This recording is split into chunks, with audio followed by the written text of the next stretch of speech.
The consortium of Zenith had explored thousands of systems across the spiral arm, but the blue spiral sector always remained an odd gap on their star maps.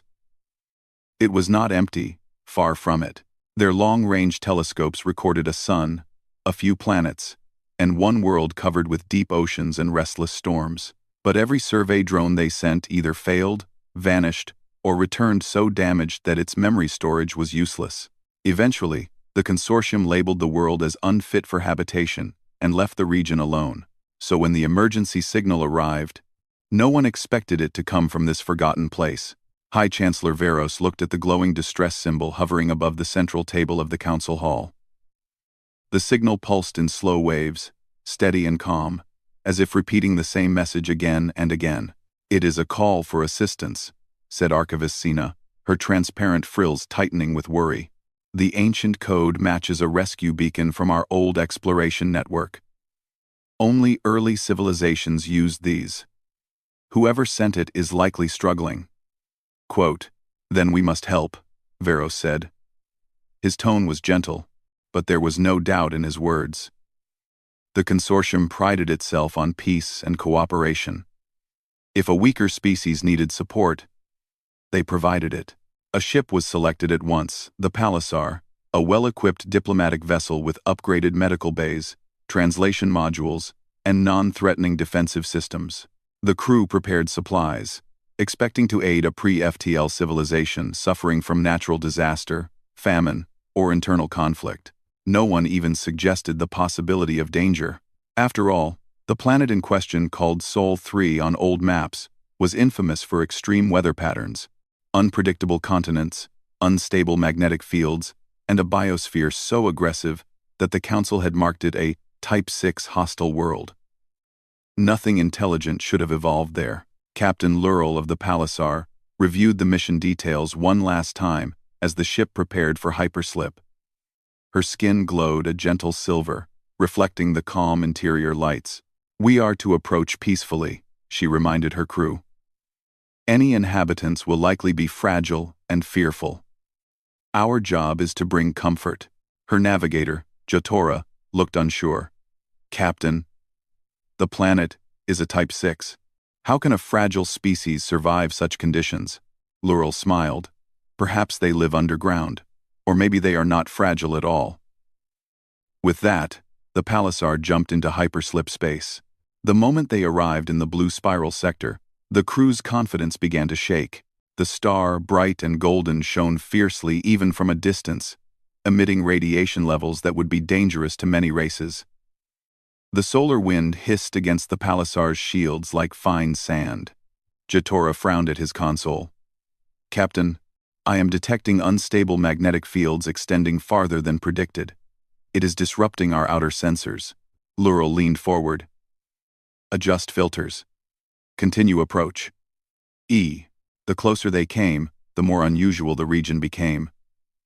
Violent storms swirled around the third planet, forming giant spirals of clouds visible even from orbit. Lightning flickered in long, bright lines. Oceans churned in massive waves. The continents shifted in color: greens, browns, deserts, forests too diverse and dense for a single world. "It looks alive," whispered Sina. "And dangerous," muttered Jotora. Still, the planet was bustling with signs of civilization. Energy grids, satellite networks, high-frequency signals bouncing across the surface, heat signatures and patterns that indicated distributed, advanced cities. Lurrell stared at the readings in disbelief. "There is no mistake," she said softly. "They are not primitive at all." The distress signal pulsed again, steady and patient, as if waiting for them. "But Captain," Sina said, her frills trembling, "that is a consortium beacon. It belongs to an old supply station we built in this region. According to records, it was abandoned hundreds of cycles ago." "Then either someone found it," Lurrell replied, "or someone activated it by accident."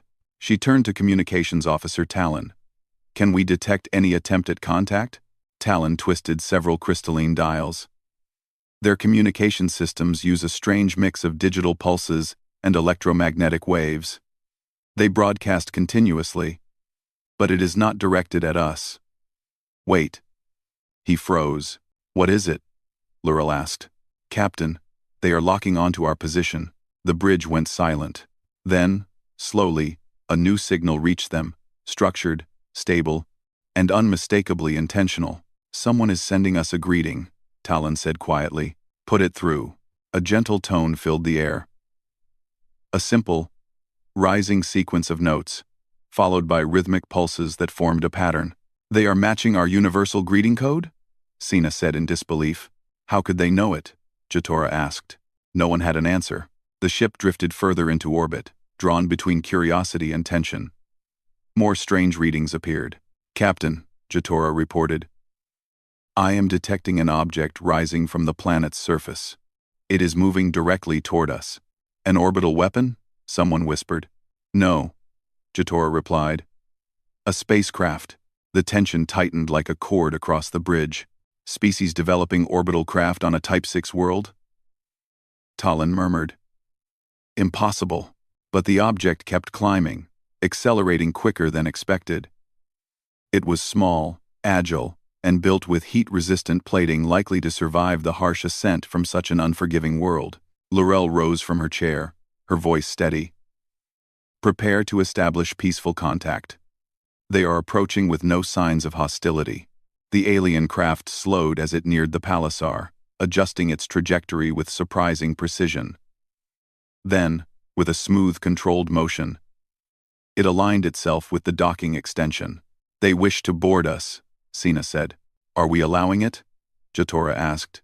Laurel hesitated only a moment. We must. This is their world. We come in peace.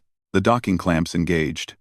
A soft vibration passed through the palisar as the airlocks linked. The crew gathered at the greeting hall, a wide chamber with soft lights and neutral temperature. Medical drones hovered quietly in standby mode. The atmosphere equalizer hummed softly, preparing for a new species entry. Captain Laurel stood tall, calm but slightly tense.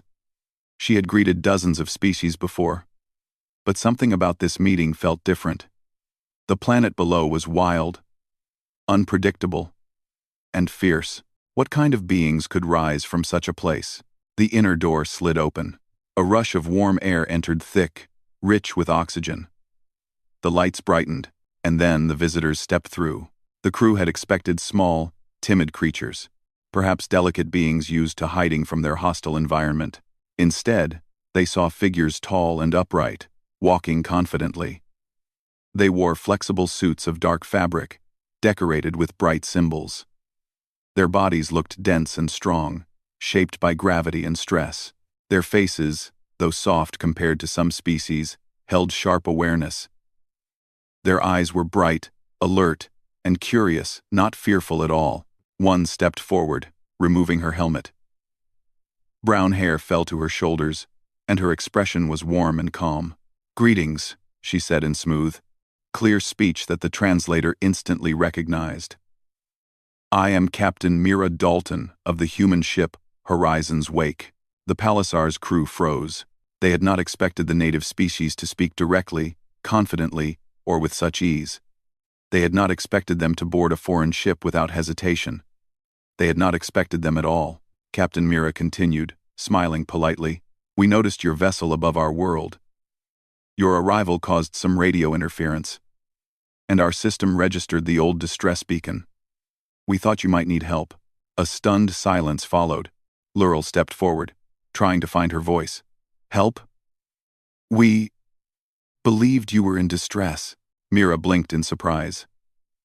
Us? Oh, no. The beacon is from an abandoned station near our orbit. It's been floating for decades. We were planning to recycle it. Jatora swallowed hard. You activated a consortium emergency beacon by accident? Mira tilted her head thoughtfully. We didn't activate it. It just started transmitting. Maybe old machinery waking up. The Palisar's crew exchanged nervous glances. How could a so-called primitive species be so calm, so unfazed? Laurel forced herself to stay composed. We believed your species required aid. But clearly, we misjudged. Mira smiled again, kind, genuine, but with a subtle confidence that unsettled the aliens even more. Humans manage, she said simply, and in that moment, Sena, the xenobiologist, realized something chilling. These were Deathworlders beings shaped by storms, oceans, radiation, and constant challenge. Not fragile, not fearful, a species that grew strong by surviving the impossible. And they had come to greet the consortium not with desperation, but with a smile. Captain Mira Dalton stood calmly inside the Palisar's greeting hall, as if boarding an alien vessel was an everyday event for her. Her team, 3 humans wearing compact suits with bright mission patches, waited behind her with relaxed posture and friendly faces. To the alien crew, however, nothing about this moment felt ordinary. Captain Lurel tried to steady her breath.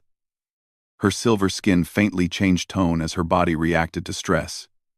She stepped forward to greet the human captain properly. "I am Captain Lurel of the Palisar, representing the consortium of Zenith," she said, keeping her voice formal. "We welcome you aboard." Mira gave a warm nod. "Thank you. It's an honor to meet you." Her voice carried a steady rhythm, confident but not aggressive. It reminded Lurel of seasoned diplomats, people used to speaking with many cultures. But Mira belonged to a species the consortium had never met before. How could they already be so composed? The humans removed their helmets, storing them at their sides. Their expressions were open and curious, not fearful or defensive. Even the youngest member, a short man with bright eyes, seemed excited rather than intimidated. Lurel noticed the way the humans stood, feet planted firmly, bodies balanced as if prepared for sudden movement. But there was no tension.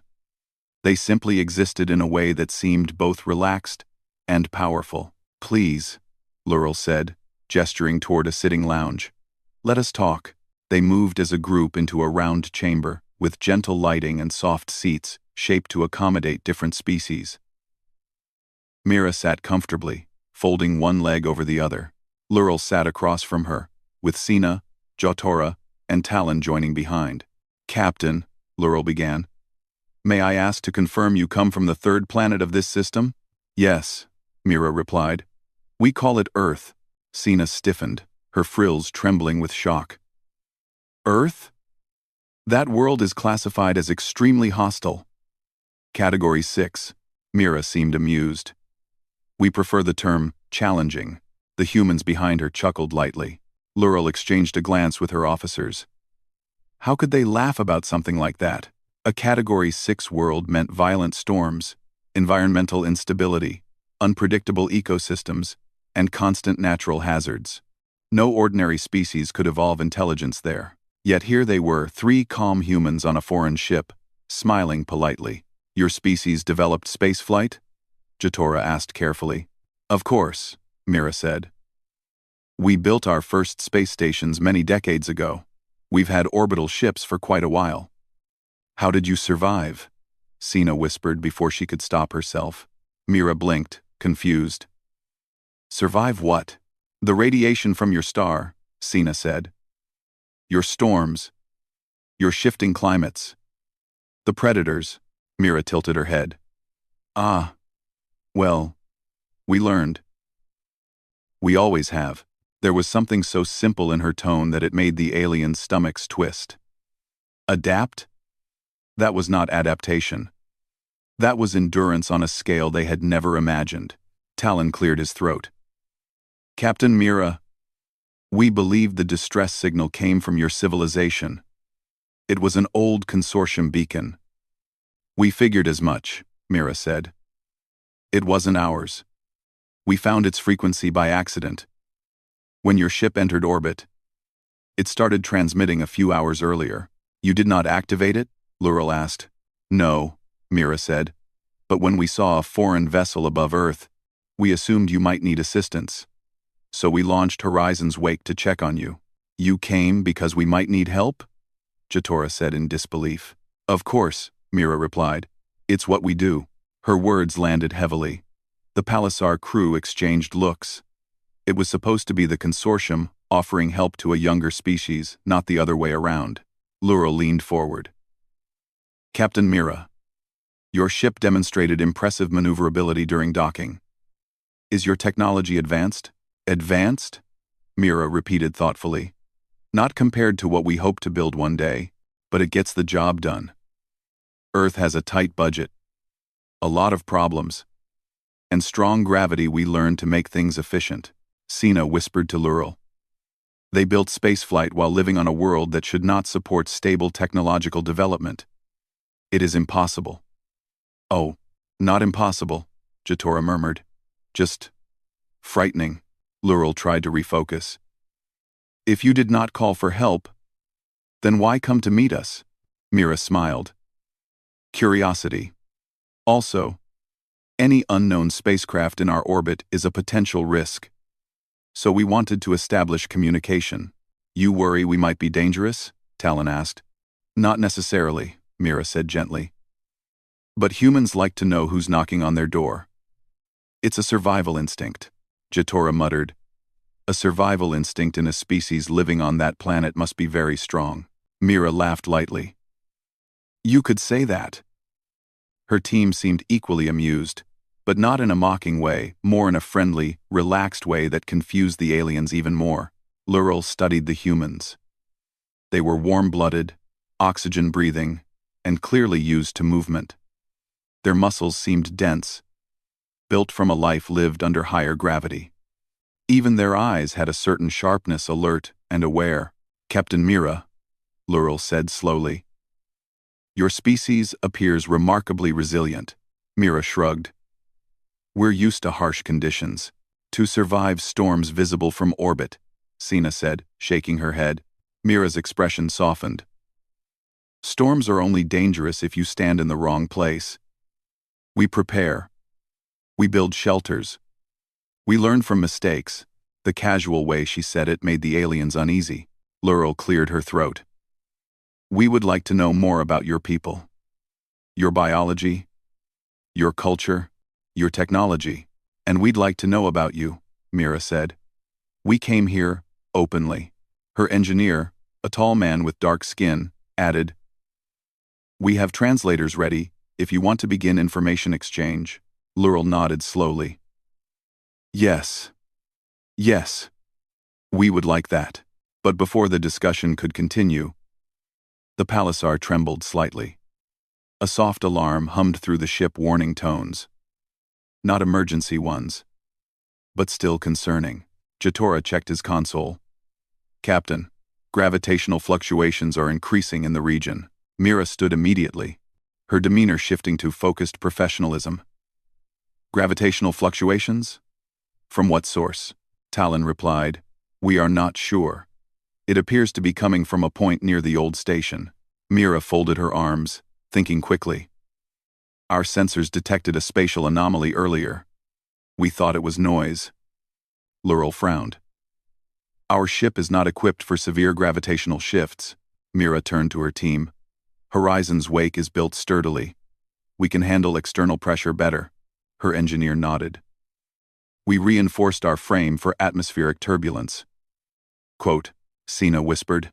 Atmospheric turbulence strong enough to require reinforcement. Lural hesitated. Captain Mira, are you saying you operate spacecraft in your planet's sky during storms? Mira blinked, almost surprised by the question. Well, yes. We've flown missions through hurricanes, ash clouds, and winter fronts. It's risky, but manageable with proper training. Sina nearly fainted. Jatora whispered. They fly into storms? Willingly? But Mira had already switched to mission mode. Captain Lural, if the anomaly worsens, you may need assistance. Horizon's wake can help stabilize readings or tow you to safer orbit. You would help us? Lural asked, stunned. Of course, Mira said simply. We help when we can. Her consistency unnerved the aliens. Calm in danger, confident in uncertainty. Always ready to act. That was when Sina finally found her voice. Her frills stiffened with realization. They are Deathworlders, she whispered. Humans. They evolved on a death world. Lural felt her stomach twist. She had heard the term many times, rare species born from worlds that should break them. They were strong, adaptive, and often unpredictable. She looked at Mira again not as a harmless newcomer, but as someone shaped by storms, pressure, and danger. A Deathworlder wearing a friendly smile. Mira noticed their unease. Is something wrong? Laurel forced a calm tone. We are simply impressed. Mira laughed gently. Impressed? You'll see more soon. Humans are full of surprises. The Palisar's alarm intensified slightly, reminding everyone of the growing anomaly. Laurel rose to her feet. Then let us face it together. Mira extended her hand in a gesture of trust. Laurel hesitated, then placed her hand in Mira's palm, feeling the surprising warmth and strength in her grip. Together, Mira agreed. And so the consortium's peaceful explorers and the humans of Earth Deathworlders from a world of storms prepared to confront a threat neither fully understood. It was only the beginning. The soft alarm inside the Palisar grew from a gentle hum to a louder warning tone. It was not frightening, but it demanded attention. The lights dimmed slightly, shifting to a calm orange. Every alien on board straightened, aware that orange meant prepare for possible danger. Captain Laurel looked toward Jatora. Report. Jatora's voice was steady, but his hands moved quickly over the console. The gravitational fluctuations are increasing. There is an unstable mass forming near the old station's coordinates. It resembles an artificial singularity. Small but growing. Sina gasped, her frills turning pale. Impossible. The consortium never built anything with singularity technology during the old era. Talon replied. Then something else is disturbing the region. We should pull back. Before Laurel could answer, Captain Mira Dalton spoke with calm confidence. Retreat might not help. Spatial distortions sometimes chase energy signatures. If you move too fast, it can pull you in. The aliens stared at her. How do you know that? Sina asked. Mira shrugged lightly. We had a satellite accident once.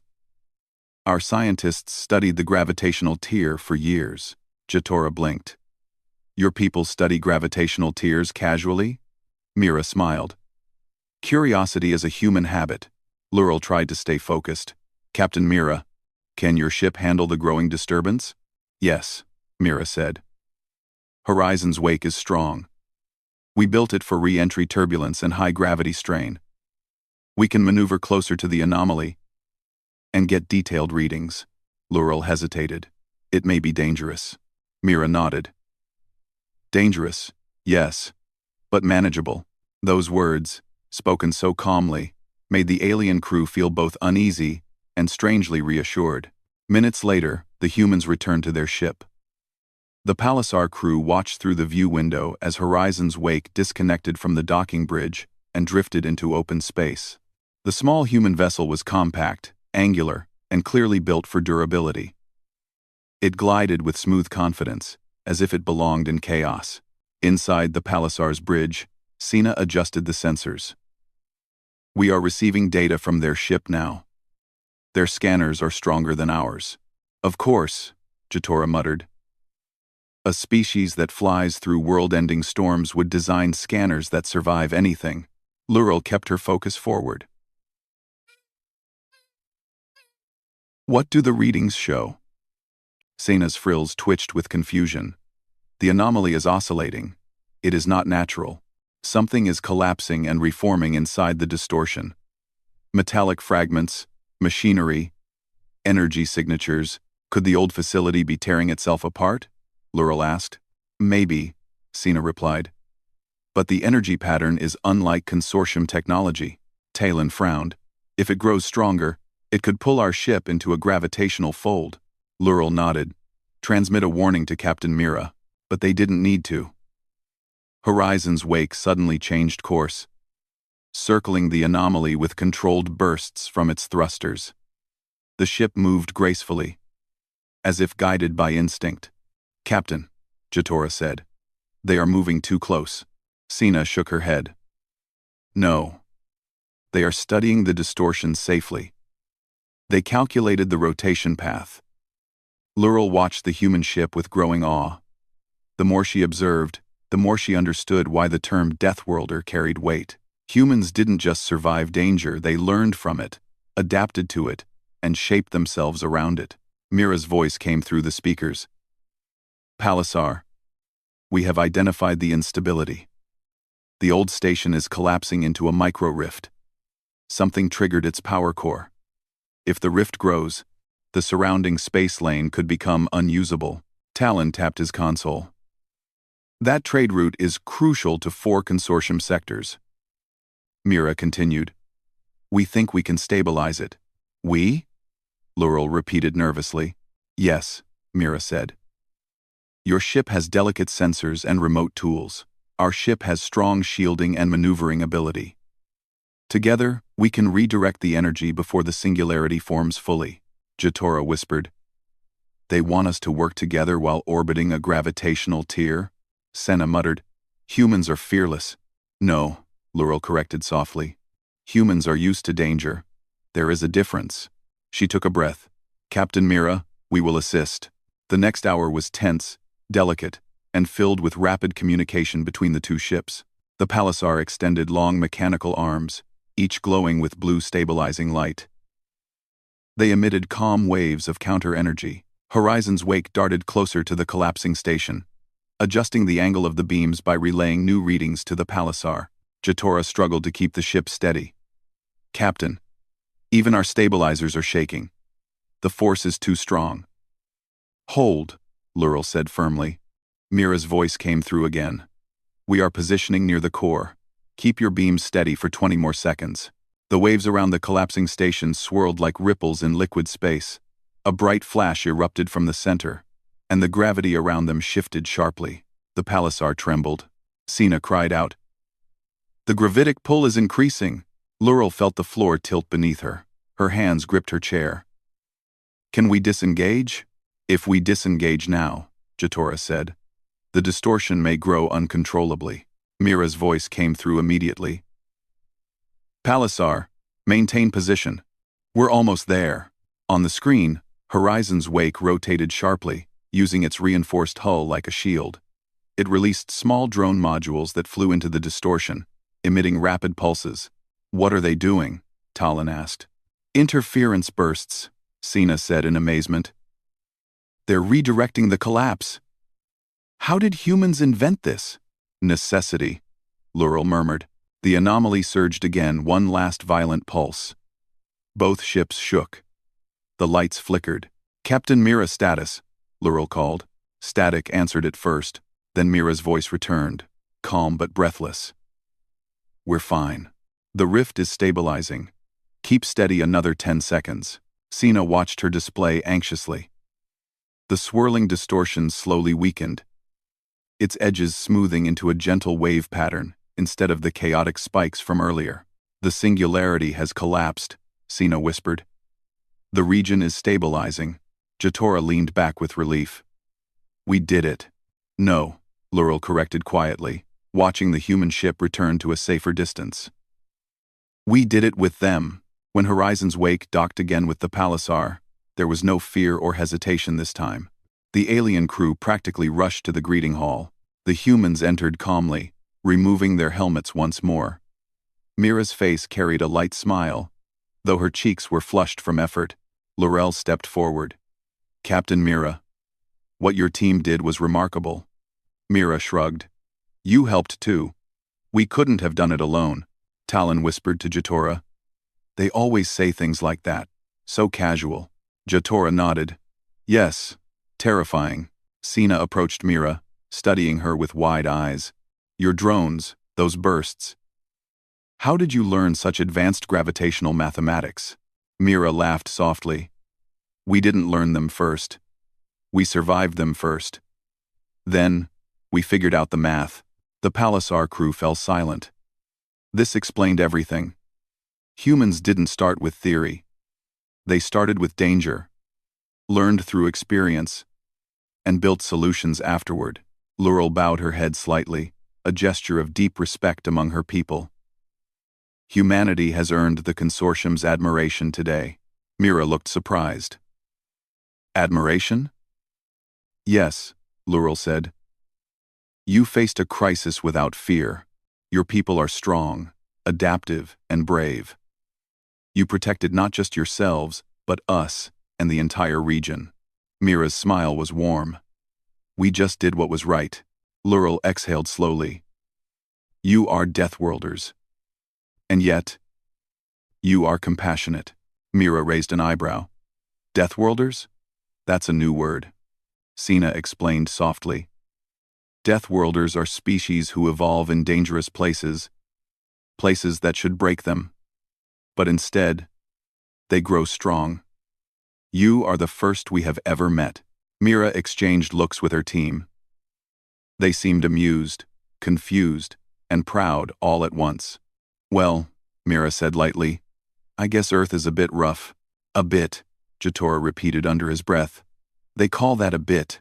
The aliens couldn't help it. Some laughed nervously, others sighed with relief. The tension faded. The crisis had been real. The danger had been strong.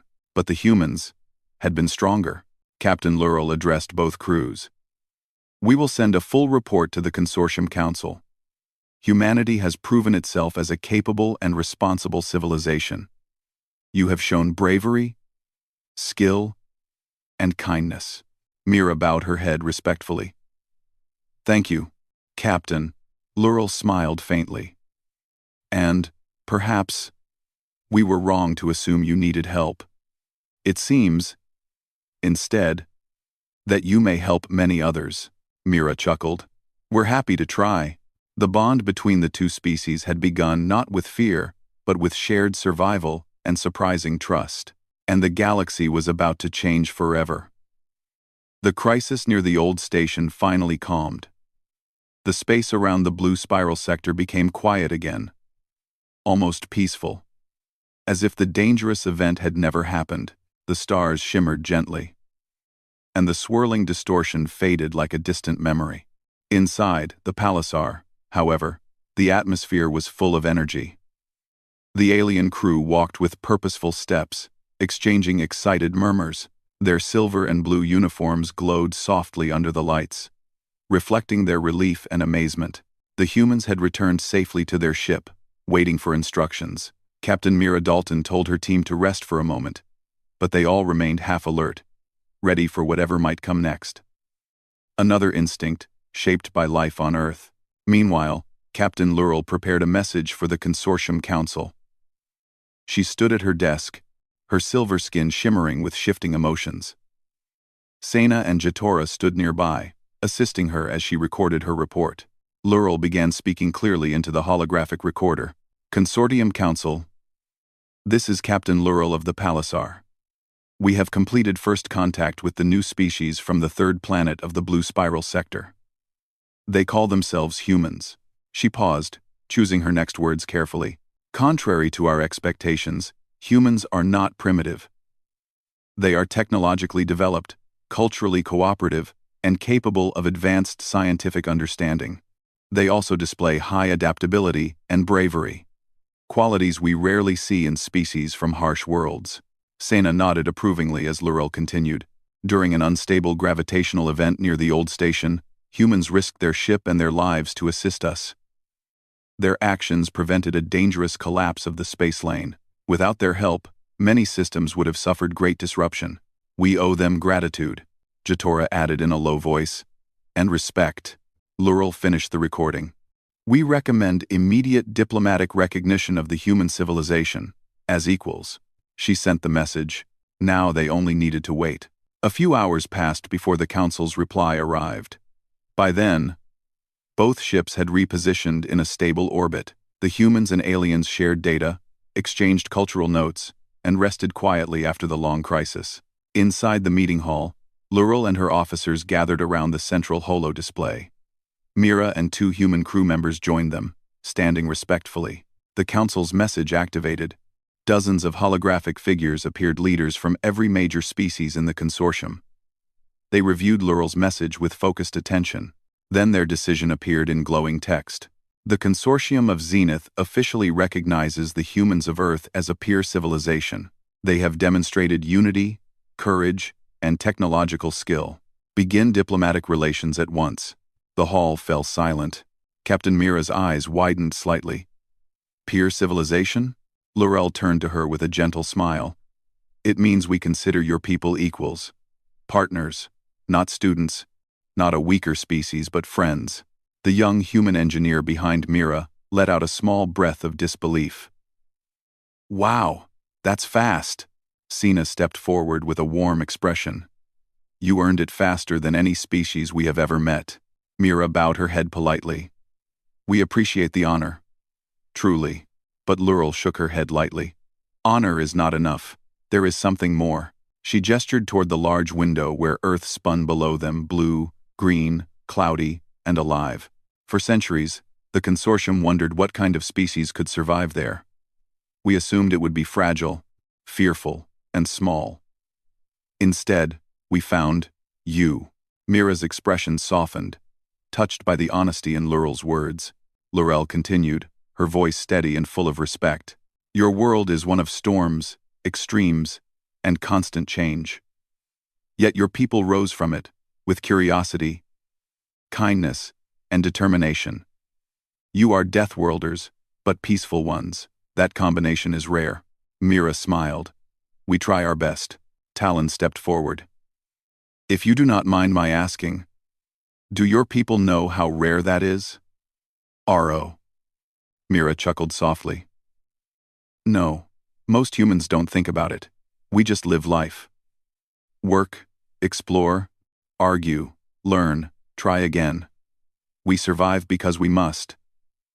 We help because it feels right. Sina looked at Mira with growing admiration. You say simple things, but the meaning behind them is deep. It explains who you are, and why you achieved so much. Mira turned to the window, gazing at Earth. From their view, lightning danced in the clouds, mountains cast long shadows, and oceans stretched endlessly. It's not an easy world, Mira said softly. Sometimes we complain. Sometimes we struggle. Sometimes we fail. But humans don't give up. Not for long, Jatora nodded thoughtfully. Your determination saved us today. Mira shrugged. We all worked together. That's what made it possible. Soon after, both crews gathered in the larger hall for a joint meeting, half humans, half aliens, sharing tables and exchanging new ideas. The humans asked questions about alien biology, consortium languages, and star systems. The aliens asked about Earth, its cultures, its inventions, its history. Both sides found each other fascinating. Laughter filled the hall more than once. Sina measured the density of human muscle, amazed by its strength. Mira's engineer asked about the aliens' crystalline data tools and how they could be adapted. Even the usually serious Jatora found himself explaining star maps to a young human researcher, who eagerly took notes. Laurel watched the exchange with calm satisfaction. She had feared first contact would be difficult. Instead, it felt natural, like two distant families meeting for the first time. After the discussions, Laurel addressed the room. From this day onward, Earth shall have a place in the consortium, she announced. We will establish research stations together, share knowledge, and build new paths for both our peoples.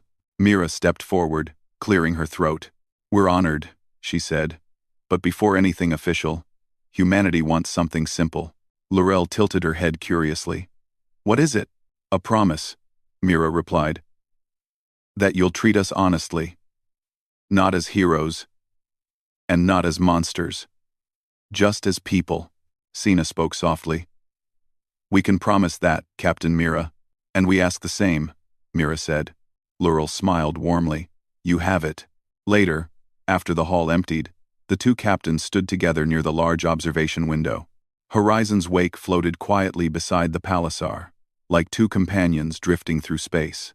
Earth glowed below, its storms shimmering like moving silver threads. Mira breathed in slowly. You know, most humans look at the sky and dream of what's out there. We never expected this. Not so soon. Laurel folded her hands. You achieved spaceflight under more difficult conditions than any known species. You reached orbit without outside help. You explored dangerous environments with courage. It was always only a matter of time. Mira chuckled.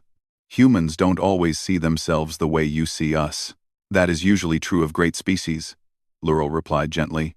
Mira turned toward her. What happens next? We build together, Laurel said. Your world and ours. Your strengths and ours. We will explore regions neither of us could face alone. Mira's expression softened into a smile. I'd like that, Laurel nodded.